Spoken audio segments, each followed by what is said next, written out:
yo affamé. Un bon affaire pour te caler. Bon pour te la langue va te parler. Pour qui te vent arrête de grogner. Bonne donne-toi. Bonne donne-toi pour mettre ta bonne donne-toi. De bonne de bonne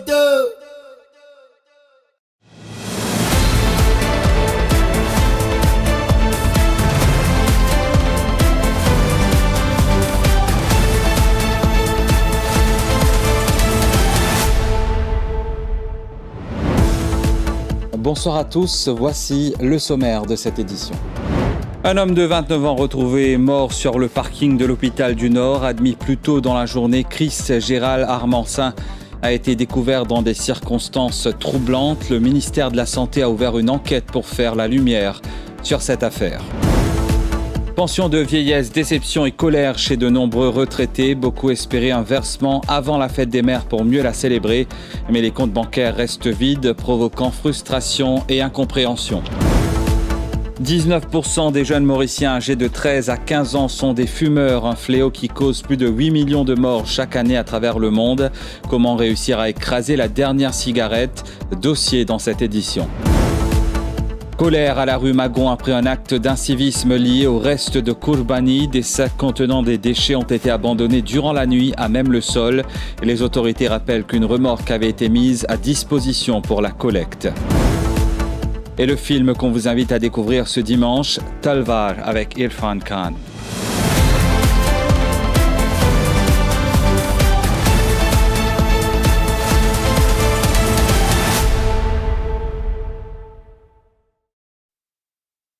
Bonsoir. Chris Gérald Armançon, un jeune homme de 29 ans, est décédé dans des circonstances troublantes hier à l'hôpital du Nord. Alors qu'il avait été admis dans la journée, son corps a été retrouvé sur le parking de l'établissement dans la soirée. Selon nos informations, cette affaire est prise très au sérieux par le ministère de la Santé. Comment s'est-il retrouvé dans une aire de stationnement alors qu'il devait être sous la responsabilité de l'hôpital? Élément de réponse dans ce sujet signé Mervyn Beaton, récit de Mima Omir. Se plaignant de douleurs à l'estomac, Chris Gérald Armançon, un habitant de Solitude, s'est rendu à l'hôpital du Nord samedi matin accompagné de sa mère. Selon cette dernière, après avoir été examiné par un médecin, il a été décidé que le jeune homme serait admis. Mais par la suite, le mystère demeure quant aux événements qui ont suivi. Bon, pas même au courant si vos garçons ils quittent là. Ça veut dire si pas dire comme une intention avec Laurent, moi tu connais, si vos enfants ils sortent dans la salle, ils n'ont pas. Là, comme on est là-bas, qui me l'a connu, la police peut commencer à rôder, sécurité peut commencer à rôder, et finalement, le tout lit. Quand le tout peut mettre en hier, c'est ce fort qu'il a trouvé qui, mes enfants sont tombés, le banc qui m'a connu, mes enfants décédés, ils tombent là. Marie-Jenny Boudny estime qu'il est inadmissible qu'il ait quitté la salle alors qu'il se trouvait dans un état de vulnérabilité sans que cela ne soit empêché. Une passion, il sortit comme ça, je parle de lui, je parle. C'est comme on dit, j'ai rien de sortir, il a la cité. Au moins, c'est pas 5, 10, 15 000, des passions, des côtés allés. Je dis, c'est pas après, c'est pas comme les temps qu'ils étaient trouvés, passion là, missing. Les funérailles du jeune homme auront lieu en début de semaine, le temps que son père, qui se retrouve actuellement à l'étranger, rentre au pays. Selon l'entrée faite à la police, le patient se serait enfui de la salle 2-3 avant d'être retrouvé à proximité du parking réservé aux médecins. Le médecin du SAMU a estimé que le décès serait survenu vers 19h30. Il nous revient que les images des caméras de surveillance seront visionnées afin de faire la lumière sur ce décès. C'était un soulagement attendu, c'est finalement une douche froide pour de nombreux retraités. Beaucoup espéraient toucher leur pension de vieillesse avant la fête des mères afin de pouvoir célébrer l'événement dignement. Un appel en ce sens avait d'ailleurs été lancé par le Senior Counsel Maître Ramavalaiden. Pourtant, à ce jour, les comptes bancaires restent désespérément vides de cette allocation. Dans la rue, la déception a rapidement fait place à la colère. Les membres du public ne cachent pas leur frustration face à ce qu'ils qualifient de manque de considération. Les détails dans ce sujet de signer Joanne Prosper. C'est un sujet qui a fait réagir dans l'émission Les Actualités commentées ce dimanche, surtout en ce jour de fête des mères. Plusieurs auditeurs, des pensionnés, n'ont pas caché leur déception face à ce qu'ils qualifient de manque de considération. On oublie un grand du monde, on oublie sa maman, papa ou bien sa maman handicapé qui gagne sa pension là, qui peut fier sa pension là. On oublie les autres. Qui nous peut faire aujourd'hui? Il n'est jamais trop tard. Les jeunes affaires pèsent bouton ça. À tout ban maman qui pas fin réussir aujourd'hui, qui un petit caripoule parce qu'ils ont de pension pas fin versée. Du côté du gouvernement, on tente de calmer le jeu tout en rappelant les règles d'usage. La pension, c'est un bénéfice que le ministère de la Sécurité sociale payait. Et c'est un bénéfice qui vous connaît payé en début de mois. Ça veut dire, là, nous pourrons dans le mois de juin, la pension pour juin, pour payer au 1er juin. Et donc, pas à la fin de juin, comme les salaires. Payer la pension en avance, est souvent fait, qui malheureusement, il y en a une qui est décédée dans le dernier jour du mois de mai.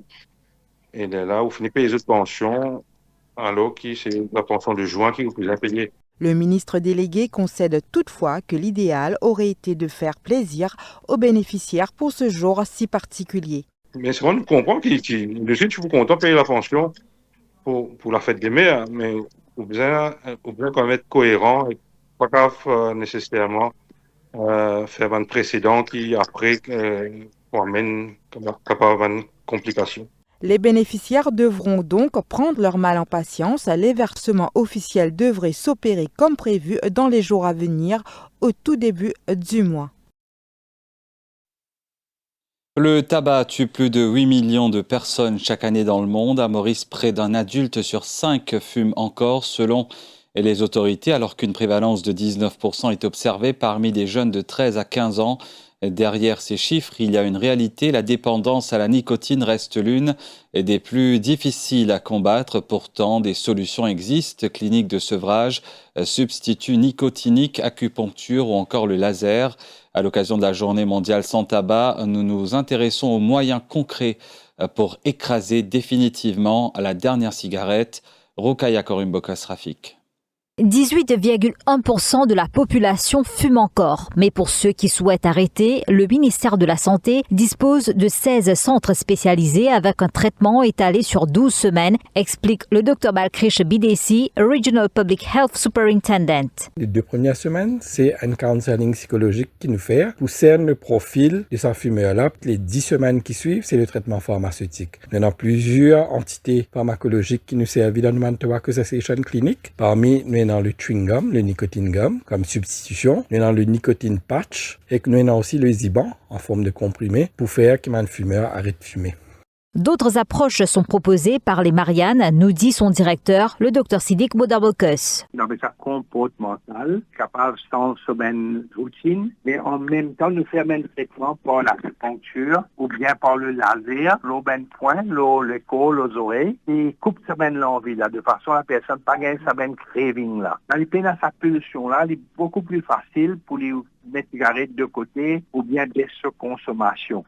L'association Ligue Vie et Santé a, elle, conçu un plan de 5 jours. Sanjay Bandhu est l'animateur de ce projet. Pour le plan de 5 jours, c'est une thérapie naturelle. Côté, on a 2 volets. Une partie là-dedans, c'est psychologique et l'autre partie, c'est physiologique. Quand on veut dire thérapie, c'est toute une démarche au niveau de l'alimentation, au niveau respiration. Surtout l'encadrement psychologique est bien important. Normalement, dans 5 jours, vous êtes libéré de l'esclave du tabac.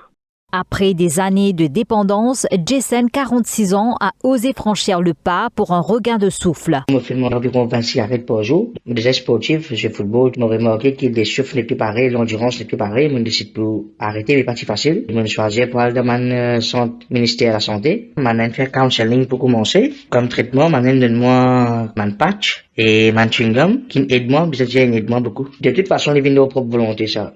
Écraser sa dernière cigarette n'est peut-être qu'un geste, mais pour beaucoup, c'est le premier pas vers une vie qui ne part plus en fumée. Un acte d'incivisme qui a suscité la colère à la rue Magon ce matin, profitant de l'obscurité de la nuit, des individus ont abandonné des restes de Kourbani dans des sacs à même le sol, une situation déplorée par le ministre et député de la circonscription Adil Amir Mia. Les autorités soutiennent qu'une remorque avait été spécialement mise à la disposition des habitants de cette localité. Les détails avec Joanne Prosper. Profitant de l'obscurité de la nuit, certains individus ont abandonné des restes de kolbani dans les balles à même le sol à la rue Magon. Vous connaissez depuis mercredi, nous finissons des pauses à 27 places stratégiques dans Poli, dans divers points de Poli, ben bin, ben Roloff et même nous c'est un officier qui là toute la journée. De 11h à 19h, nous mettons ben Roloff, ben camion, ben remorque, ben place stratégique, qui fait faire le vient, c'est bien chaque fois rempli une tirée. Et ça, il est échelonné jusqu'à samedi, jusqu'à hier. Hier, plus tard, nous sommes sortis dans pleine vête. Hier, c'était 19h. Puis tout camion est sorti. Je pensais qu'il reste qui nous trouvait ce matin. Le réseau, c'est un reste qui nous déposé après 19h hier. Certains habitants de la localité ont estimé que la remorque a été enlevée trop tôt. Des mesures qui seront revues l'année prochaine. Nous vous besoin tirer des enfin, c'est pas un erreur de nous pas, mais peut-être qu'ils commençaient, nous vous besoin garder plus tard, les autres années qui finissent, me penser, hein. Dans une publication partagée ce matin sur les réseaux sociaux, le ministre et député de la circonscription numéro 3, Adil Amir Mia, a vivement déploré cet acte. C'est une consécration gravée sous le signe de la complicité familiale. La grande finale de la première édition du jeu Super Maman de Radio Plus a rendu son verdict ce dimanche au Tribeca Mall au terme d'un face-à-face riche en rebondissements. C'est le binôme composé de la mairesse de Cœur-Pipe, Tashiana Pile-Coupadou, et de sa belle-mère Vinoda qui décroche la victoire. Une compétition inédite lancée le 28 mai dernier à l'occasion de la Fête des Mères avec un objectif fort, briser les clichés. Un reportage signé Joanne Prosper.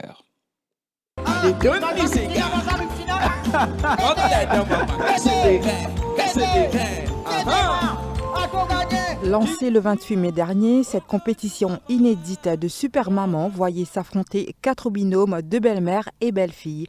Un pari audacieux mais réussi pour Radio Plus à l'occasion de la Fête des Mères.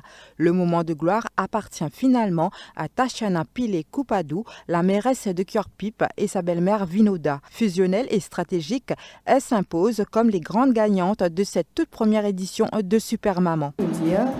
Parce que comme aussi a été invitée, je suis encore conseillère. Mais juste après, je me nommais mairesse. Donc, je me suis un petit peu tâtonnée pour venir ou pas. Je me disais non, mais qui fait mon bien parvenir, hein? Parce que what is there inside, it should reflect. Aïe là. Merci. Et ça montrait aux proximités aussi. C'est vrai. De Cœur-Pipe. Pas cause d'un titre de mairesse, parce que ça, il est plus là juste pour un certain temps. Il nous a tout le temps tout le temps, et il a sa connexion là avec les autres. Au-delà des récompenses, cette première édition laisse surtout le souvenir de sourires partagés et de barrières brisées. Preuve s'il en faut qu'entre belle-mère et belle-fille, l'entente cordiale n'est pas un mythe mais une complicité qui se célèbre. La suite de ce journal après cette page publicitaire.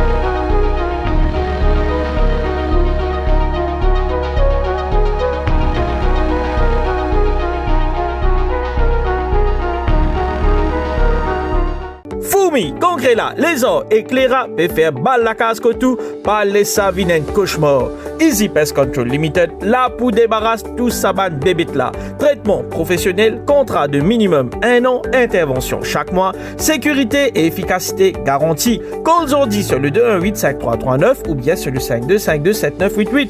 Easy Pest Control Limited est member of Shamsum Group.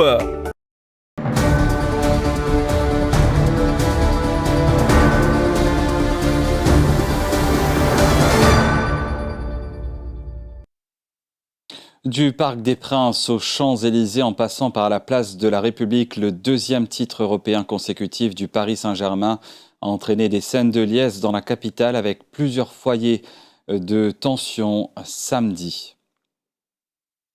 Vivre en temps de canicule dans les 9 mètres carrés, c'est des cellules surpeuplées de la prison de Villepinte. C'est inhumain, dénoncent des détenus du centre pénitentiaire de Seine-Saint-Denis. Regardez.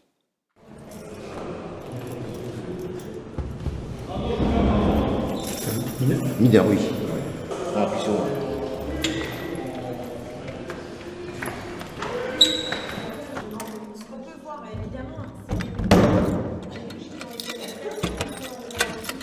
Il était en malaise. Ouais. La chaleur. Oui, que la chaleur. Et le stress peut-être. C'est étroit. C'est pas serré, c'est étroit. Avec la chaleur, c'est dur un peu. Et c'est dur en ce moment, il fait chaud, mon ventilateur il s'est cassé en plus. Et là j'apprends, je ne savais même pas, les 3 douches par semaine, quand il fait 35 degrés. Pas possible. C'est pas acceptable. En démocratie, j'ai envie de dire. Mais bien sûr, c'est une double peine. C'est une double peine, tout simplement. Faut rentrer avec la caméra dans la douche, c'est ignoble. C'est ignoble.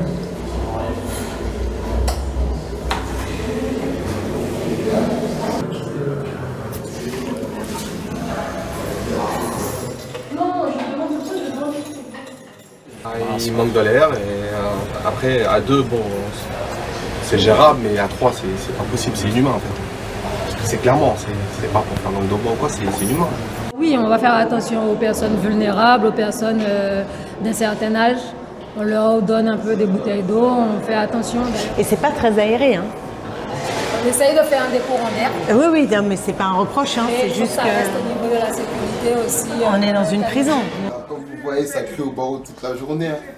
Et est-ce que les tensions ils montent plus vite avec la chaleur. Ouais, c'est logique. C'est un matelas. Et sur quoi est ce matelas? Et parlons cinéma pour clore cette édition. Talvar avec Irfan Khan est un film policier indien réalisé par Meghna Gulzar. Inspiré de l'affaire du double meurtre de Noida survenu en 2008, il retrace l'enquête chaotique sur l'assassinat d'une adolescente et de l'employé de maison, explorant les erreurs policières, les contradictions des enquêteurs et le traitement judiciaire. Et nous sommes arrivés à la fin de cette édition. Merci de votre fidélité au quotidien. Excellente soirée.